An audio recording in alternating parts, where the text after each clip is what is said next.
അരമണ്ഡലം വരുന്നാലോ? അരമണ്ഡലം മോഹിനിയാട്ടത്തിന്റെ കുറച്ച് വെറൈറ്റിയാണ് കേട്ടോ. ഇനി നമ്മുടെ 2 പാദങ്ങളുണ്ടല്ലോ, നേരെ നിന്നതിന് ശേഷം 2 സൈഡുകളിലേക്കും അതിനെ ഒന്ന് വശം തിരിച്ച് തിരിച്ചോ.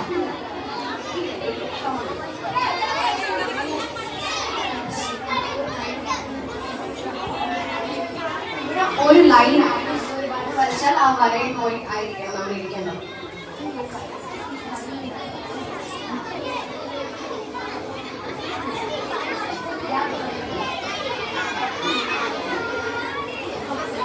ഇനി അവിടുന്ന് നമ്മുടെ ഉപ്പൂച്ചിയിലെ ഹീൽസ് പറയില്ലേ, ഈ 2 ഉപ്പൂച്ചികളും 2 ബാക്കിലേക്ക് ഇങ്ങനെ ഉയർത്തി വെച്ച്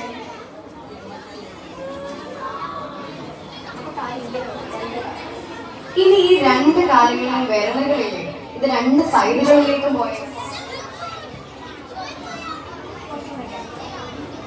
സാൻവി ഇരിക്കുന്നത് നല്ല ഭംഗിയായിട്ടാണ് കേട്ടോ. അപ്പൊ ഈ സാൻവി ഇരിക്കുന്നത് പോലെ നമ്മുടെ ഇവിടെ മുതൽ ഇവിടെ വരെ നല്ല സ്ട്രെയിറ്റ് ആയിരിക്കണം ബോഡി.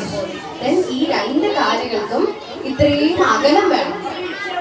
അതേപോലെ ഈ കയ്യിലെ മുഷ്ടി ഇവിടെ ഇങ്ങനെ പതാക വെച്ചിട്ട് നിവർന്ന് നമ്മൾ ഇരിക്കണം. സാൻവി ബോഡി നന്നായി ചെയ്യുന്നുണ്ട് കേട്ടോ. ഓക്കെ, ഇതാണ് നമ്മളുടെ അരമണ്ഡലം. ഞാൻ പറയുന്നത് തേർഡ് പൊസിഷൻ എന്തായിരുന്നു? മുഴുമണ്ഡലം. പറഞ്ഞേ, മുഴുമണ്ഡലം.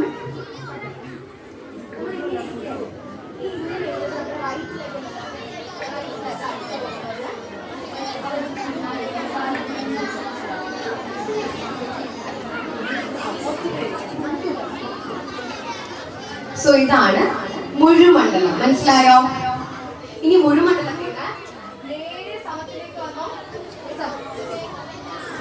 അപ്പൊ ഞങ്ങളുടെ അരമണ്ഡലം മുഴുമണ്ഡലം സമം മനസ്സിലായോ എല്ലാവർക്കും? ഇവര് 3 പേർക്ക് നല്ലൊരു ക്ലാപ്പ് കൊടുത്തേ. ഇനി ഇതേപോലെ തന്നെ നമുക്ക് ഒരു ഹാൻഡ് പോസ്റ്റർ ഉണ്ട്. അതിന് പറയാ നാട്യാരംഭ നില എന്നാണ്. എന്താ പറയാ? നമ്മുടെ കൈ വെക്കുന്ന ഒരു ബേസിക് പോസ്റ്റർ ആണ് കേട്ടോ. അതെങ്ങനെയാന്ന് പഠിച്ചാലോ? ഓക്കെ, എല്ലാവരും നമ്മൾ പ്രാർത്ഥിക്കുന്ന കൈ ഏതാ? ഓക്കെ, ഇതിന് പറയാ അഞ്ജലി ഹസ്തം എന്നാണ്. എന്താ പറയാ? ഓക്കെ, ഈ അഞ്ജലി ഹസ്തം ഇങ്ങനെ പിടിച്ചതിന് ശേഷം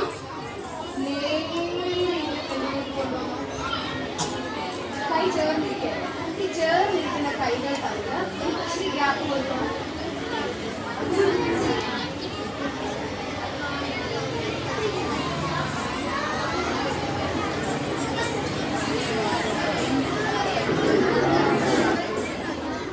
ഇതാണ് നമ്മളുടെ നാട്യാരംഭ നില കേട്ടോ.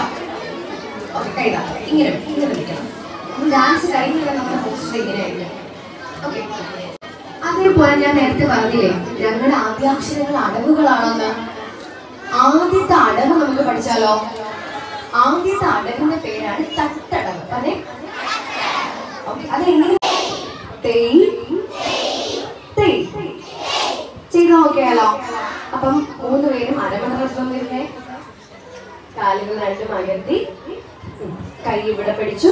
നാട്യാരംഭ നിലയിൽ 2 കൈകളും പിടിച്ചു. Yes, very good. സാൻവി നിവർന്ന് നിന്ന് ഫ്രണ്ടിലേക്ക് ബെൻഡ് ചെയ്ത് സാൻവിയുടെ കാലുകൾക്ക് കുറച്ചുകൂടെ അകലമാകാം.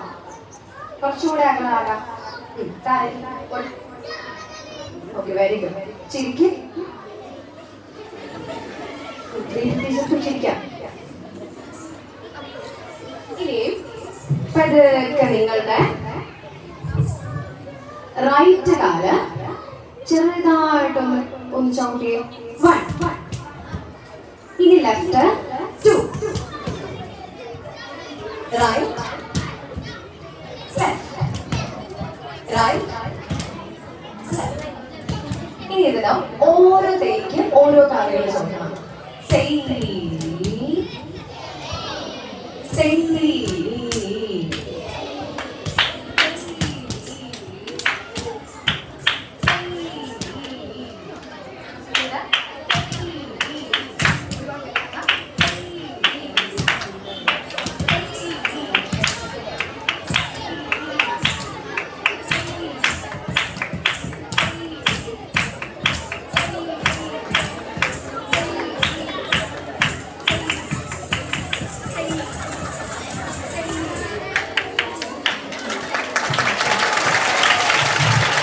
3 പേർക്ക് നന്നായിട്ടൊരു കൈയ്യടി കൊടുത്താൽ വലിയ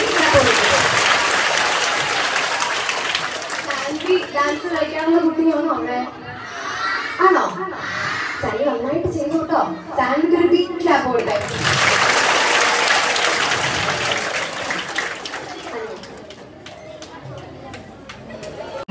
മഹത്തി ഹസ്തപദാകോ മുദ്രാഖ്യ കടകോ മുഷ്ടിരിത്യപി.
തോന്നാറില്ലല്ലോ. പക്ഷെ ഇപ്പൊ ഞാനൊരു സാഹചര്യത്തിനെ നിങ്ങൾക്ക് അതിന്റെ ആശയം എന്താന്ന് പറഞ്ഞപ്പോ നിങ്ങൾക്ക് കുറച്ചും കൂടെ വ്യക്തമായില്ലേ ഞാൻ ചെയ്യുന്ന ഓരോ കാര്യങ്ങളും എങ്ങനെയാണെന്ന്. അതേപോലെ തന്നെയാണ് എല്ലാ കാര്യങ്ങളും. നമ്മൾ ആദ്യമേ ഹിന്ദി പഠിക്കുന്ന സമയത്ത് നമുക്ക് വളരെ പ്രയാസമല്ലേ, ആ അക്ഷരങ്ങളുടെ ഒരു വള്ളിയും വലിയ തായും ഒക്കെ കാണുമ്പോൾ ഇത് എങ്ങനെ പഠിക്കും നമ്മള്.